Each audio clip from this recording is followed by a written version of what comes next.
Hello, I'm Richard Gisbert, and you're tuned into Al Jazeera's Playlist, a series that's dedicated to discovering the world's best musical fusions, cross-cultural sounds that bring people together.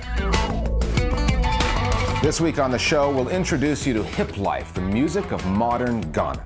Playlist is touring the clubs of Accra to meet the masters and rising stars of West Africa's latest fusion sensation.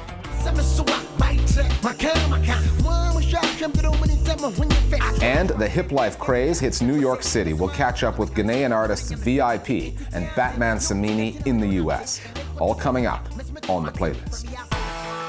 Hip-hop is assumed to be an American invention, with New York in particular getting most of the credit.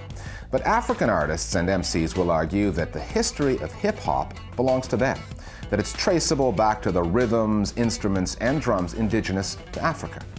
Hip-hop in Ghana took hold in the early 1990s. Local musicians got into the likes of Public Enemy and Jay-Z, worked with the sound, and made it their own.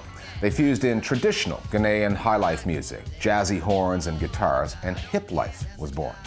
So we're off to Accra, the Ghanaian capital, for a taste of the irresistible blend of American rap and African rhythms that has become Hiplife, the voice of Ghanaian youth.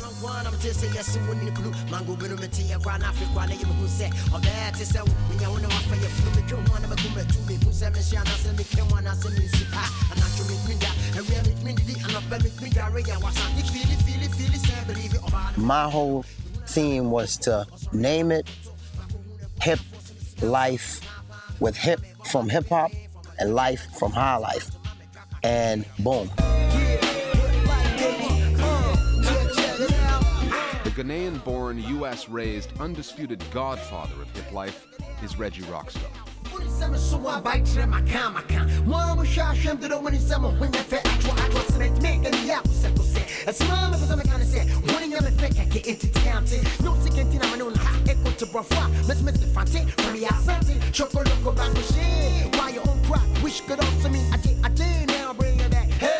Every time the question comes up as to what Hiplife is, they'll come ask me.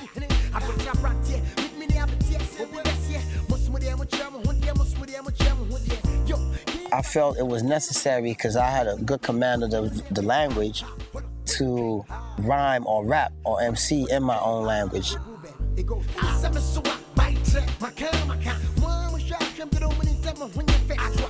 Your mother tongue is really what you get down with. You know, that's what you're thinking. It sounded very familiar to the ear because the most popular form of music in Ghana is Highlife.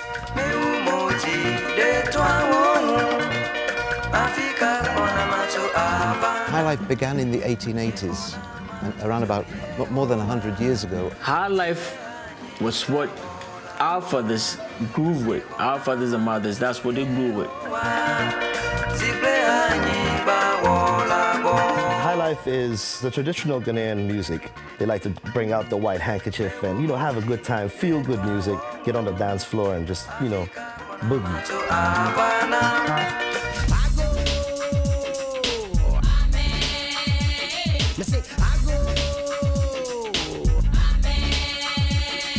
Hiplife is doing to the youth in Ghana what hip-hop did, to the African-American culture. It's basically giving them, their identity, something to hold on to and say, look, this is ours, this is what we do.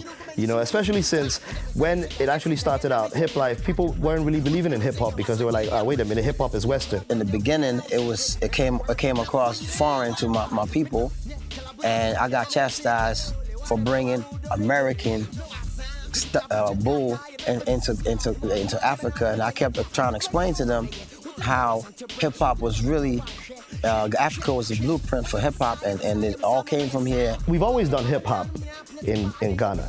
Hip-hop has always been underground here. There's always been some group of kids doing hip-hop in some studio somewhere. But it wasn't until Reggie came down with his album. The album, Maka. In my language, that means if I said it, I said it.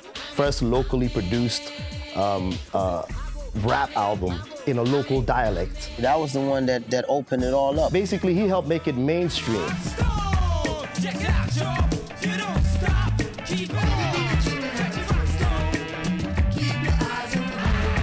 When I put Keep Your Eyes on the Road, it kind of shut everybody up because I did it in English And the beat was so Ghanaian, you know what I mean? It was a song that they grew up to. It was a classic Highlife song that they could identify with, and I brought it together.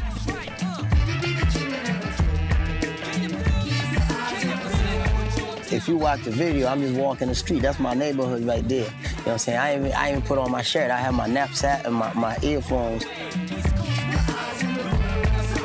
Do I make myself clear? Yeah, plus I got the facts to back the superstition. Beast the mystical fear and whatever the mission. Forget the World Cup, check out your condition. Economical competition before the dribbling. The biggest crime in Africa, skin bleaching. Jerry curl, baby, now that's a sinning. Jesus Christ was a bibini, what I believe in. Reggie was like the biggest inspiration, you know what I mean? Because Wu was doing it, but he came to bring it out. You know what I mean? Put it on TV and then let you know you can do it big.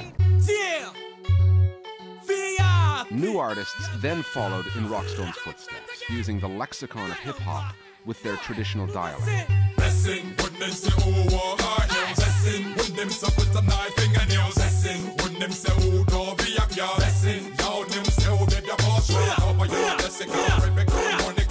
Music is a form of a language that carries a message. If you don't understand the message that we preach, you can still groove with the beat.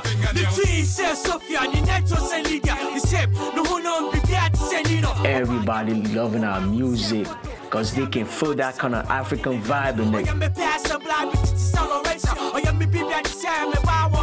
Their story is really the story of Hiplife.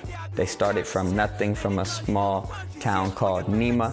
It's like the baddest ghetto in Ghana. And they blew up and made it big, and now they're internationally known.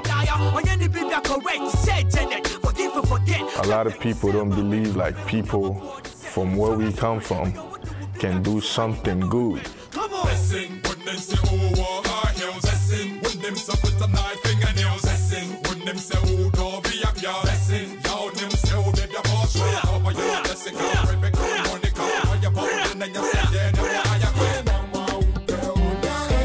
They're actually from a Muslim neighborhood, but the three of them now, one is Ashanti, one is Ewe, and one is Hausa. So they're from 3 different tribes of Ghana, and they're in one group. So it just shows that unity, and it's unique. There are no groups like that in Ghana. Our music, our beat, you have to feel the groove in it. Even if they don't understand what we're saying, I think it's the rhythm. That's the most important thing. I can remember I was in London performing. This Jamaican dude came through. Like, brethren, me don't hear what you're saying, but me feel what you're doing. Can you play it again? When you listen to our song, you know that this song is coming from Africa. When you listen to the beat, you know this is Africa, this is Ghana. All this stuff that you hear in our music, in VIP songs, we got most of the stuff, the tune, the bass line from Highlife.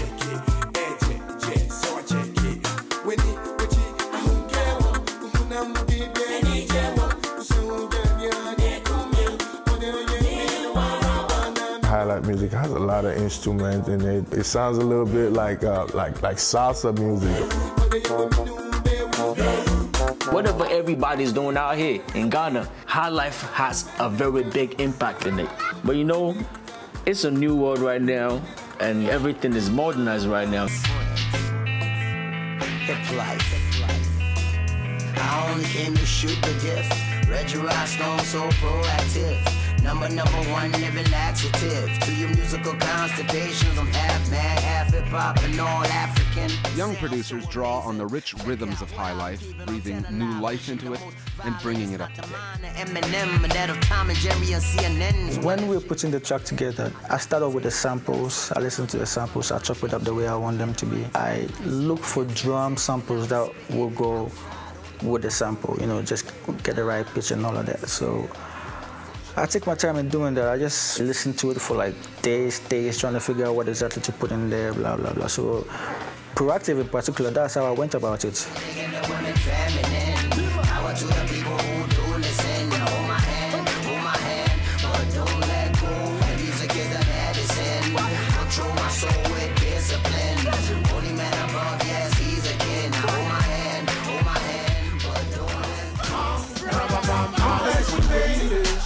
work in the strip bar. See this girl, dollar bill, y'all get it. So let the champagne pop. Bing da da, custom mobile keke. Call this one a tri-continental Hiplife affair. We run through Ghanaian from with 4 mics and 1 spear. Hiplife is locked down in your ear, y'all hear. Big up my chest. This track was made in 24 hours. From the studio, made a video showing my power. True. 4 Africans, 2 ballers on 2 dress. Call us the super fruit. You know, you have Reggie Rockstone doing a joint with Highlife. He's a very inspirational brother to me. He's seen what we trying to do. Let's build it. Highlife, John, you ain't gonna go far. Rappers don't rap and play the guitar. Reggie Rockstone, you ain't gonna go far. How you gonna get your music to America? Our people in America who don't necessarily know what's going on in Africa, this music here will definitely bridge the gap. This will be the one that conveys, you know, the different messages and styles across each other, so we learn about each other. The one world drum, the one world beat. This is the reason why Hiplife is so important. And I'm making a million. By the time I'm 50, I'm trying to make $1 billion. Like we made it, so I'ma buy out the bar. The place that I'm from, I could end up in the graveyard. In China, they spray here. Hiplife legend Reggie Rockstone from Ghana. Now, if you're looking for an instant replay of that story, just visit our website where you'll find every item we've ever featured on the show. Just go to aljazeera.net/English and look for the link to playlist. After the break, we're staying with Ghanaian Hiplife and traveling to New York City to find out how the scene is going down stateside.